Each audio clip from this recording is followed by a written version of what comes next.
So, ito naman yung mga guwapol. Ayan, mga bagong cut. Naka-pruning siya. So, ayan, naka-pruning. Tapos, ayan, kaya naka-pruning na ganyan. Pinalalabas yung mga bulaklak na itong guwapol. Although nagbigay ito na bunga nakaraan. So, pruning uli. Ayan, meron pa nga ilang peraso.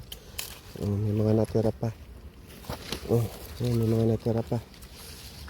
May mga natira pang guwapol. Nabubulok na lang.